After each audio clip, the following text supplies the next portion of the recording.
राष्ट्रवादीचे खासदार सुनील तटकरे यांनी लोकसभेत विविध महत्त्वाचे मुद्दे मांडत पंतप्रधान मोदींच्या कार्याचं कौतुक केलं।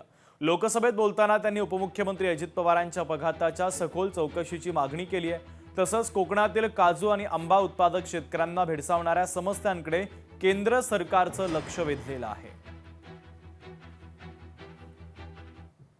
अशा पद्धतीची स्थिती ज्याला निर्माण होत असते त्याला कणखर नेतृत्व देशाचं कशामध्ये असावं याचं एक उत्तम उदाहरण मोदी साहेबांनी त्या ठिकाणी दाखवलं।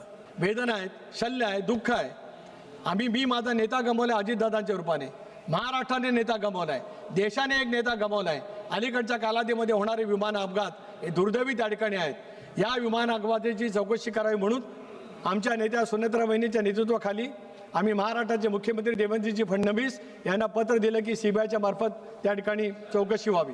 कोकणातील आंबा, काजू, नारळ, सुपारी उत्पादक शेतकऱ्यांना ज्यावेळेला राज्य सरकार मदत करेल त्यावेळेला केंद्र सरकारला आज आमचे बिहारचे नेते या ठिकाणी उपस्थित आहेत, नरेंद्र सिंगजी, त्यांना सुद्धा विनंती करतो की केंद्र सरकारने सुद्धा मोठ्या प्रमाणावरची मदत ही काजू आणि आंबा उत्पादक शेतकऱ्यांना देण्याच्या दृष्टीकोनातून एक सकारात्मक भूमिका घेतली तर देशाच्या उत्पन्नामध्ये भरीव पद्धतीची मदत करणाऱ्या कोकणवासियांना दिलासा त्या ठिकाणी मिळू शकतो आहे। अशा पद्धतीची स्थिती ज्याला निर्माण होत असते त्याला कणखर नेतृत्व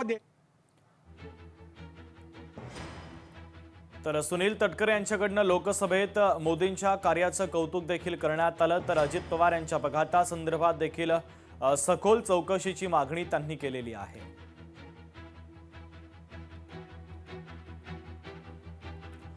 पुढची महत्त्वाची बातमी आपण पाहूयात। सिंधुदुर्ग जिल्ह्यामध्ये शेतकऱ्यांच्या सातबारावर भात नोंदणी झाली नाही। सिंधुदुर्गचे पालकमंत्री नितेश राणे यांनी विशेष बैठक घेतली। ग्रामीण आणि डोंगराळ भागामध्ये इंटरनेट सुविधेच्या अभावी निर्माण होणाऱ्या अडचणींचा विचार करा।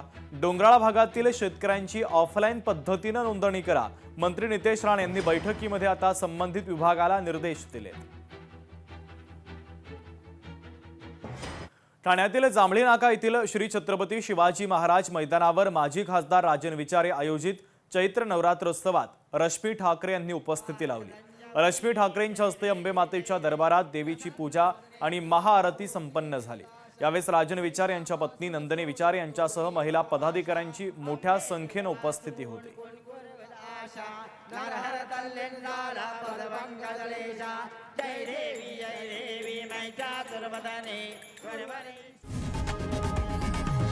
लोकशाही मराठी ऐका, पहा, जागरूक रहा।